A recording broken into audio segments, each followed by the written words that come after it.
हमें हमारी जान का भी खतरा है कि लोग जो है दबंग आदमी है, रास्ते बीच में कोई हमारे साथ में इन्होंने कुछ वारदात कर दी। गालियाँ दे के बोल रहे थे मेरे भाई से, बोले जो तुझ पे करा जाए वो कर लिए और मेरा वो ले ले। वो तोड़ कर यूँ सोचता है कि मैं तो सीधी इंगा को लूंगा, आधी आधी ऐसे लूंगा। तू ऐसा कैसे ले लेगा जबकि 100 साल का मेड़ा पड़ा हुआ है, तो तू मेड़ा तोड़ के कैसे ले लेगा? जब मकान बनाने के लिए लग रहे हैं तो इन्हें मकान नहीं बनने दे रहा। मेरी जमीन में से यूँ कह रहा मैं सीधा सीधा रास्ता लूंगा अपना। दोस्तों, हमने बहुत सारी जमीनों की खबरें चलाई हैं। एक जमीन की खबर फिर से मैं आपको दिखाने जा रहा हूं। एक जमीन बेचने वाले हैं जो ये भैया बैठे हैं, और एक जो ये बैठे हुए हैं ये जमीन खरीदने वाले हैं, मगर दोनों ही इस वक्त पीड़ित हैं।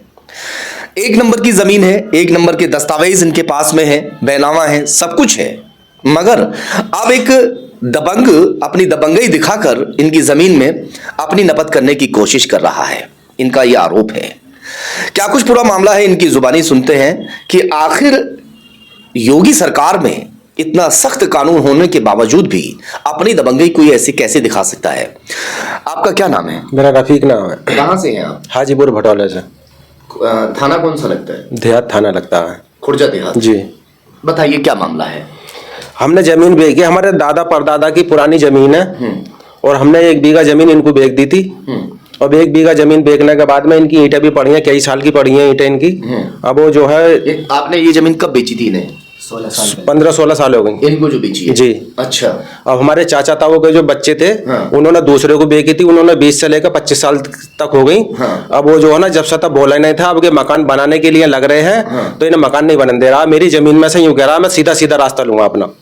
सीधा सीधा रास्ता क्यों ले? कागजों में रास्ता दर्ज है कि जो कह रहे हैं कि सीधे रास्ते लेंगे? नहीं, कागजों में कोई दर्ज नहीं है, नाले पे हुआ है उसका निकाल। अच्छा। हमारे जो चाचा ताऊ के लड़के हैं वो भी यूं कह रहे हैं हमारा निकाल जो है नाले पे हुआ। फिर वो ऐसा क्यों कर रहे हैं? पता ना, दादागिरी दिखा रहे हैं वो। अच्छा, क्या कौन है, क्या नाम है? फुरकान नाम है। फुरकान जी। और कौन है? वो गांव के और भी हैं, पल्ले मोहल्ले के खेड़े वालों में से हैं, वो भी सब उसके साथ में लगे हुए हैं। अच्छा। हाँ। तो जो ग्राम प्रधान होता है, ग्राम प्रधान ये सारी चीजों का निस्तारण भी करता है, तो क्या जो ग्राम प्रधान है वो उनकी तरफ बोल रहे हैं, आपकी तरफ है? मौजूदा प्रधान तो ईमानदारी की कह रहे हैं। ईमानदारी की कह रहे हैं ना, हमारी तरफ ना उनके, मगर ईमानदारी की कह रहे हैं कि हमने जब भी तुम्हारे खेत में हल भी चलाए थे और हमने काम भी तुम्हारा भराई जो तुम करते थे, लेकिन हमारे तो कम से कम ना तो 60-70 साल से ये मेड़ा तुम्हारा पुराना ही डला हुआ है। अब वो जब पुराना डला हुआ है मेड़ा, तब वो जो है ना उस मेड़े को तोड़ कर यूँ सोचता है कि मैं तो सीधी इंगा को लूंगा, आधी आधी ऐसे लूंगा। तू ऐसा कैसे ले लेगा जबकि 100 साल का मेड़ा पड़ा हुआ है, तो तू मेड़ा तोड़ के कैसे ले लेगा? जहां तैने ली है जमीन वहां ले अपनी जमीन तू। और तेरे तू जब बैनामे को कह रहे हैं कि बैनामा दिखा, बैनामा नहीं दिखाता है। वक्त जमीन बेची थी आपके खानदान वालों ने जी, तो क्या वहां जैसे मैन डाल दी जाती है? वो तो पुरानी पड़ी है। हाँ, पुरानी पड़ी थी वो तो 20-25 साल पहले जैसे बेची थी वो ऐसी पड़ी हुई? वो ऐसी पड़ी। तो अब अचानक उसको ऐसा क्या हुआ? क्या ये बना रही है इस वजह से या कोई और बात है? ना ये बना रहे हैं ना बनन नहीं दे रहा है। क्या नाम है आपका? मेरा नाम मोहम्मद ताहिर। आगे हो थोड़ा सा। जी हाँ, अब बताइए। मेरा नाम ताहिर है। क्या कह रहे हैं ये जो कह रहे हैं सही कह रहे हैं। हाँ। हमने इनसे 16 साल पहले, आज से 16 साल पहले बैनामा लिया था। हमारी अम्मी ने नाम करवाया था, वो बैनामा ये रिया हमारे पास में। अच्छा। और हमने थोड़े थोड़े पैसे जमा करके कुछ दिन पहले, 2-3 साल पहले भराव करवाया था। फिर उसके बाद में ईंटों का जैसा बजट हुआ हमारे पास में, हमने ईंट ली, हमने ईंट वहाँ रखवाई। 2 साल से ईंट भी पड़ी हैं। जब कोई विवाद नहीं था, कोई वो भी नहीं बोला ना कोई और बोला आके। और अब हम बनाने को लगी, उसे हमने मौजूदा प्रधान हबीब प्रधान जी हैं, उनसे हमने कहा मैंने कि हमारी जमीन पटवारी द्वारा नपवा दो, जो सरकार की जगह है उसे निकलवा दो, जो बम्बे की है, मतलब जो भी बम्बे की साइड और नाले की साइड जो सरकारी जमीन है, हमें तो पता नहीं है, पटवारी को भी तो पता होती है इन बातों का। तो हमने उनको बुलवाए, प्रधान जी ने बुलवाए उनको, तो पटवारी भी आए, तो वो हमारी जमीन हमारी नाप का हमें दे गई, हमारी 1 बीघा। आपका क्या नाम है? मेरा नाम ताहिर है। अच्छा, एक बात बताइए, आप दोनों की बात हम सुन रहे हैं और ज्यादातर ऐसा होता है कि जो एक पक्ष आके बात करता है तो सही लगती है। ऐसा भी तो हो सकता है उनके पास ऐसे दस्तावेज हो, उनके पास बैनामा हो। बैनामा तो हमारे भैयों ने जो करवाया ना, तो बैनामा रास्ता जहां से वो कह रहे हैं वहां का कोई बैनामा हो भी तो सकता है। ना कोई नहीं। नहीं, कोई नहीं है। तो जो पटवारी आए थे उन्होंने बैनामा वगैरह कुछ मांगा था? जांच के जो आए थे हाँ, इनका बैनामा मांगा था। उनसे नहीं मांगा कुछ? उनसे मांगा था, उन्होंने दिया नहीं। इन्होंने कह रहे हमारा वहाँ है बुलंदशहर है। अच्छा। हाँ, उन्होंने मना कर दिया था? उन्होंने मना कर दिया था बैनामे के लिए। अधिकारी भी आए थे देहात थाने के, उन्होंने भी पूछा था, बोले तेरा बैनामा कहाँ है? मैंने कहा सर ये रहा मेरा बैनामा।